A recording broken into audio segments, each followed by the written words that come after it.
السلام علیکم ورحمۃ اللہ وبرکاتہ۔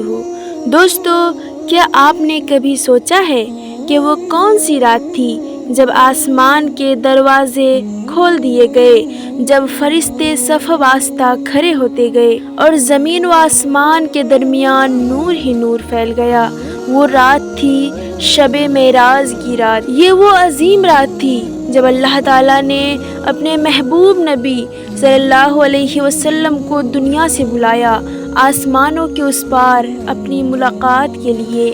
یہ وہ لمحہ تھا جب زمین کی ساری خاموشیاں ٹوٹ گئی اور کائنات نے جیسے سانس روک لی ہو۔ مکہ مکرمہ کی رات تھی۔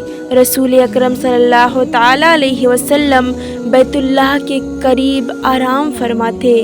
اچانک حضرت جبرائیل علیہ السلام حاضر ہوئے، ایک سفید اور چمکدار سواری کے ساتھ۔ وہ سواری جس کا ایک قدم جہاں تک نگاہ جاتی وہاں تک پہنچ جاتا، اس سواری کا نام تھا براق۔ اور یوں سفر معراج کا آغاز ہوا، مکہ سے بیت المقدس تک، جہاں تمام انبیاء کرام علیہ السلام جمع تھے، اور وہاں رسول اکرم صلی اللہ علیہ وسلم نے سب کی امامت فرمائی۔ یہ اشارہ تھا کہ قیامت تک آپ صلی اللہ علیہ وسلم ہی تمام انبیاء کرام کے سردار ہیں۔ پھر وہاں سے آسمان کی طرف عروج شروع ہوا۔ پہلا آسمان، دوسرا آسمان، تیسرا آسمان، ہر آسمان پر ایک نبی سے ملاقات۔ پہلے آسمان پر حضرت آدم علیہ السلام، دوسرے آسمان پر حضرت یحییٰ اور حضرت عیسیٰ علیہ السلام، تیسرے آسمان پر حضرت یوسف علیہ السلام، چوتھے آسمان پر حضرت ادریس علیہ السلام، پانچویں آسمان پر حضرت ہارون علیہ السلام، چھٹے آسمان پر حضرت موسیٰ علیہ السلام، ساتویں آسمان پر حضرت ابراہیم علیہ السلام، اور ہر نبی نے خوش آمدید کہا اور آپ صلی اللہ علیہ وسلم کے لیے دعائے خیر کی۔ اور پھر رسول اکرم صلی اللہ تعالیٰ علیہ وسلم کو وہاں سے آگے بلایا گیا جہاں تک کسی فرشتے کا بھی گزر نہیں۔ یہ وہ مقام تھا جہاں حضرت جبرائیل بھی رک گئے اور عرض کی، یا رسول اللہ صلی اللہ تعالیٰ علیہ وسلم، اگر میں ایک قدم بھی آگے بڑھوں تو جل جاؤں گا۔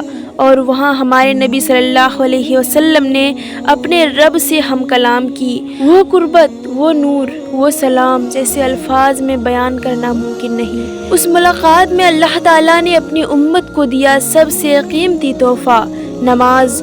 پہلے 50 نمازیں فرض ہوئیں، پھر نبی صلی اللہ علیہ وسلم کی درخواست پر اللہ تعالیٰ نے اپنی رحمت سے انہیں 5 کر دیا، مگر ثواب 50 کا ہی رکھا۔ سوچئے دوستو، یہ 5 نمازیں کوئی معمولی عبادت نہیں، یہ وہ پل ہے جہاں بندہ روزانہ اپنے رب سے ملاقات کرتا ہے۔ یہ وہ رشتہ ہے جو ہمیں آسمانوں سے جوڑ دیتا ہے۔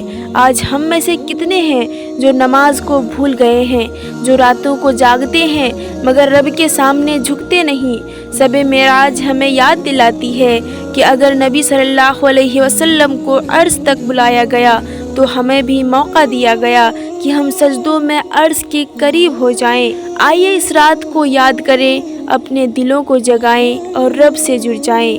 نماز کو اپنی زندگی کا حصہ بنائیں، توبہ کریں، دعا کریں اور اپنے رب کے قریب ہونے کی کوشش کریں، کیونکہ جو رب اپنے حبیب صلی اللہ علیہ وسلم کو بلا سکتا ہے وہ ہمیں بھی اپنے قریب کر سکتا ہے۔ اور دوستو، یہ بابرکت رات شب معراج اسلامک کیلنڈر کے مطابق 27ویں رجب کی رات کو منائی جاتی ہے، اور 2026 میں شب معراج کی رات 15 فروری اتوار کی رات متوقع ہے۔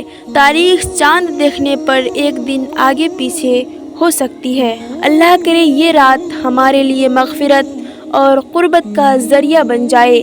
اپنے رب سے لو لگائیں، نماز قائم کیجیے اور اس رات کو دعا، توبہ اور ذکر میں گزاریے۔ السلام علیکم ورحمۃ اللہ وبرکاتہ۔